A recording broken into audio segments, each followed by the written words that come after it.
Oh, mother. Oh, mother.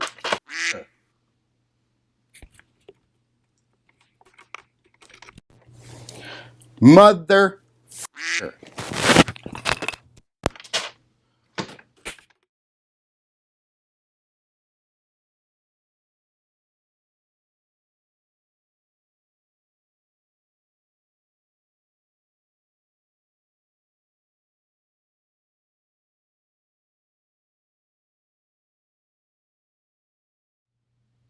One topic we see discussed again and again in gun videos is whether you should carry a round chambered in your carry gun.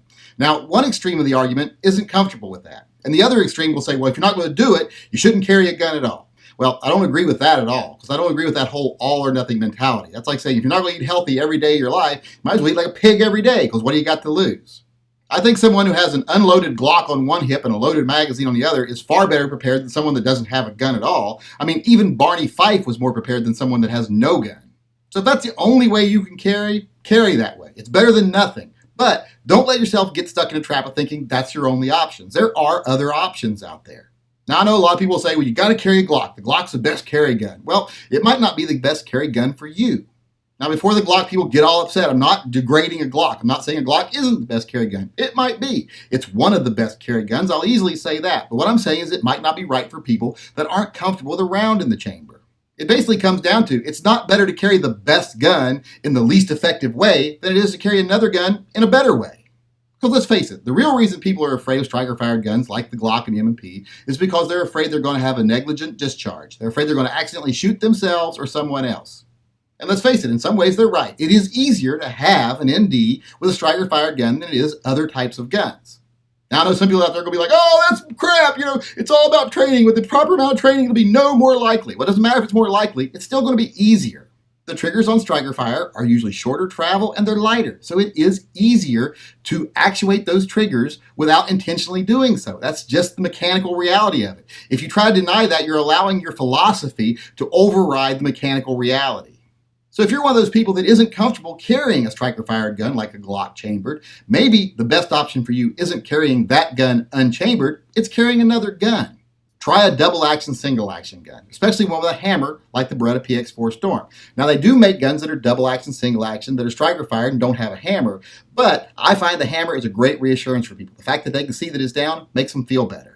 This gun is going to be much harder to fire unintentionally. You have to put more effort into that first pull. It is a longer, more solid pull than a striker-fired gun. Now, I know some people are going to argue with, oh, well, that harder, heavier pull makes you more likely to miss with your first shot. Well, I'd rather get my first shot off than not get it off at all. And plus, if you're talking about single shot accuracy, nothing beats a single action. Nothing beats having that hammer cock and having that light pull for a single action. And the good thing about double action, single actions with hammers like this is they have just as much capacity as things like Glocks and they're just as easy to carry. So with this gun, you can feel a little bit safer with one in the chamber. Now, if you're one of these people that can't even feel safe with that, just because it's a semi-auto maybe, well, maybe you should go to a revolver. Nobody is afraid of an uncocked revolver. Uncocked revolvers are not very likely to go off. That's just the reality of it. It's very hard to pull the trigger. That first trigger pull is stiff and it is long. So that happening by accident isn't very likely. Now, you do lose some capacity with a revolver. You've got 5 or 6 shots off the bat, and you got more if you carry a speed strip, but you do have to reload, which is kind of time consuming. But to me, the most important thing about being prepared is being able to get off that first shot. That first shot is far more important than the 5th or the 15th. I believe that I'm far more likely to suffer from not being able to get any rounds off at all than I am not being able to get off more rounds. And statistics back me up on that. Now, let's face it, there are some stigmas around revolvers that don't have anything to do with capacity. A lot of people say they're outdated and only old people like them. Well, there are new twists on revolvers, like my Chiappa Rhino. It's a nice new modern take on a revolver. So if you're worried about being old-timey, that takes care of that. As far as being old, there's nothing wrong with being old. Well, except maybe that you fart when you pee now. But being old just means you survived, means you're still around, you live to tell your story. So if you're one of those people that isn't comfortable carrying a modern striker-fired gun around in the chamber, don't let yourself be intimidated by the internet Rambos that tell you might as well not carry a gun at all. It's still better to carry a gun. But also, don't let yourself think that that's your only option. Like I said, look at double action, single action semi-autos, and look at revolvers. They might be a better gun for you. Because in the end, it's not always about carrying the best gun possible. It's about carrying the best gun for you in the best way you can carry it.